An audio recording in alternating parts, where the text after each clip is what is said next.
Hello again, everyone. Pharrell here, Flo out of Portland, and welcome back to our mini series, Frequently Asked Questions, number 6 here. The biggest mistake that property owners make with roofing. Fairly straightforward. I believe, in the short form answer, that the biggest issue property owners make is going to be going with the cheapest quote. Being cheap, not necessarily on the materials, but it's the labor aspect. Your material package is coming from a handful of suppliers no matter what. It's going to cost X, right? A smaller guy on the material side is actually going to be more expensive on the material. So where do you think he's making his cuts to win? He's going to be chewing away at his labor, which means he's going to have to cut corners, which means he's going to have to pull some guys from that may not have the experience necessary to install the product. And you could be on a $50,000 custom home, and you may not know that this guy's bringing in Joe Schmoes and Tommy tank tops, and he doesn't have a warranty or any intent to be around this winter when issues come, and there you are. So that being kind of the introduction, I think, to what we've seen in emergency situations are a lot of people that are obviously strapped, right? This is a weird time. We're all alive, and money is obviously the concern of everyone's budget. And everyone has a budget, even if they say, well, I want it done right and it's not about the money. They're always going to tell you, well, you're $500 more or something like this and that. So that's fine. But in construction, there are indicators that will tend to repeat themselves for those that are a little cheaper or a lot cheaper than the middle ground market leaders. So with that, the expectations of someone that is worth paying for is that they have a team to support, they have ongoing training, proper insurance, bond, licensing, a reputation to back, proper financing, so that way if something happens, they can take care of you, okay? Especially on the commercial side. You want to be able to step up to take care of those individuals. They have a business to run. If anything interrupts that, you need to be able to be accountable for something, right? Turn off an HVAC unit. You're going to be able to help with whatever you need.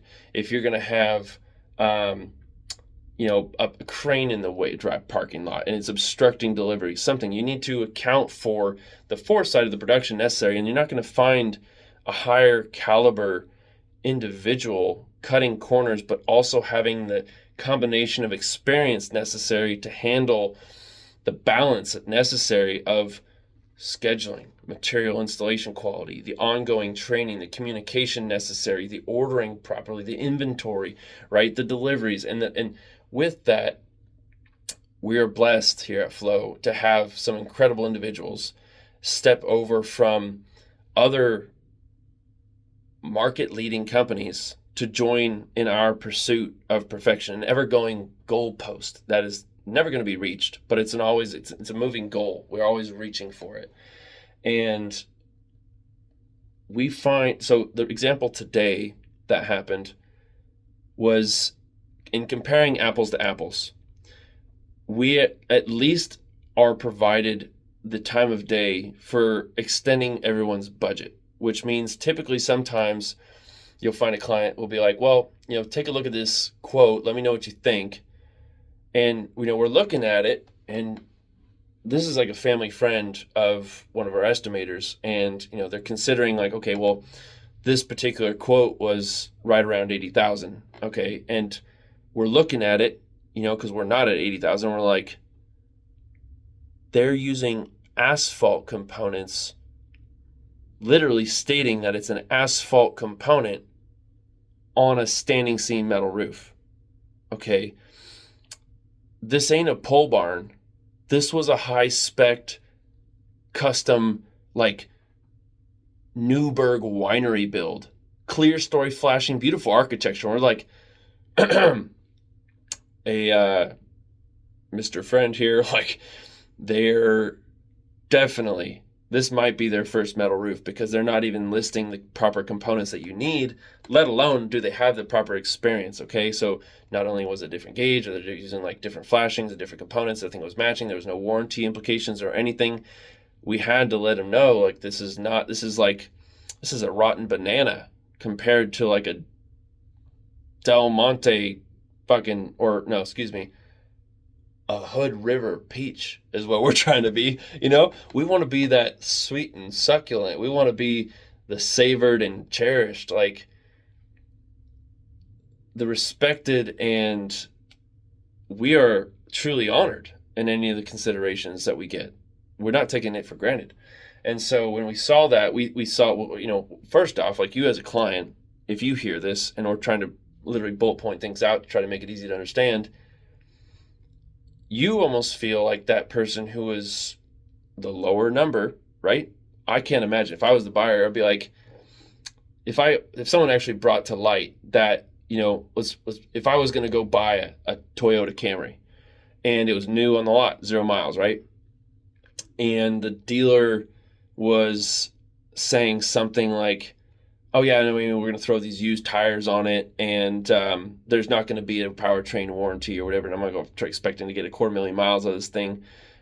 What the hell is going on, right? So that's the way we looked at these proposals. We're coming through them because it's so easy for folks just to see a number and a package name and not understand what goes into it, let alone having the qualifications to install it, okay?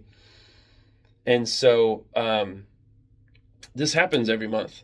Literally, it happens more frequently in the Northwest when you have a lot more construction activity because the weather starts to open up. I was just out at a project we're starting down in Southeast. I got stoked because I'm literally like, there's 3 different types of flowers blooming. And keep in mind, it's February 17th. It is literally, it's not even spring yet. And the buds on the trees were like trying to go. I get excited in the spring. It's like I would never miss a Pacific Northwest spring. From March until June, the Pacific Northwest is the single best place to be in the world. Bar none, whatever that saying means. Hands down, it's a little bit better. And I say that knowing, like, I've been to Central America. I've tried to see Morocco. I've been to Australia, New Zealand. New Zealand's like a version of Oregon, but an island. It's cool. But back to Oregon. We have a limited season for optimal construction activities, at least in the exterior part of things. And you don't have forever. We do suggest you take time, okay? Checked in another client today, and I was like, John, there's only 2 projects I really want this entire year. And his project is only 20 squares. It's like the size of a house, okay? But it's not about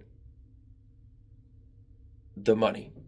It's literally like, John, I've been thinking about your project for 3 years, okay?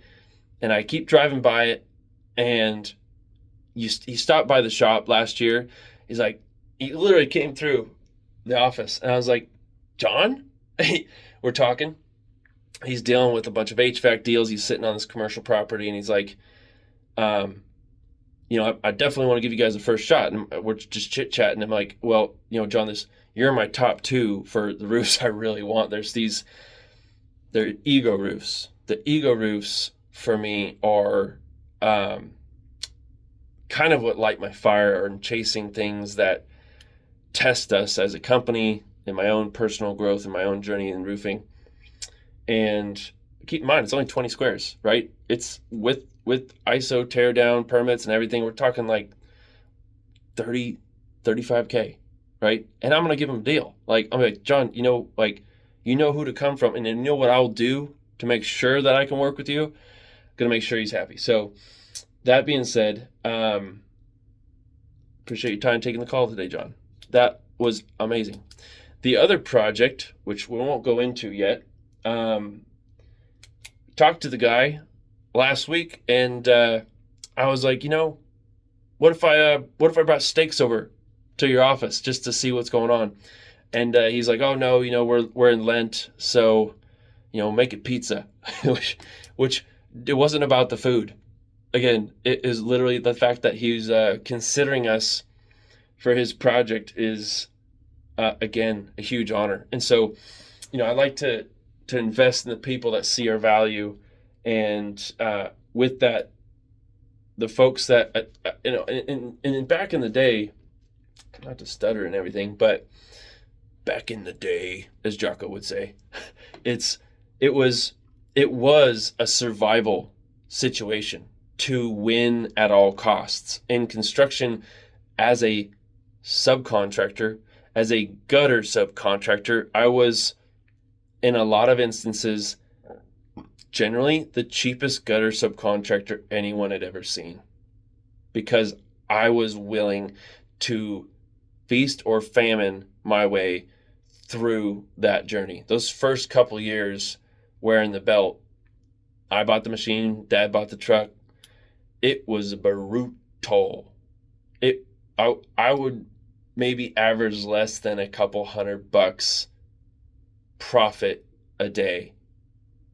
And there's people getting wages that are, $200 to $1,000 a day, right? Standard wages, right? And I'm like, how long am I going to go for this? How long am I going to struggle? But it wasn't about the struggle. It's about the growth. It's about the journey, about the story, right? Bigger the struggle, greater the victory. And those are the days that I remember as I'm talking to you in this relatively warm coziness of a shop now. And it's like, remember what we went through to give our clients today the experience they deserve, and what we're going to continue to do as well. So the biggest mistake property owners make is being cheap, going with the cheapest quote. And we can absolutely provide value to anyone shopping. We always invite everyone to get 3 to 5 proposals. We want you to know you're getting fair value. We all know roofing is a commodity. That being said, we have elevated our standards in a way and pulled experience from the commercial side that has allowed us the luxury to be able to foresee issues for you, to guide you through uncertainty at a reasonable rate with peace of mind. We call this low and slow is the way we flow. Cheesy, huh?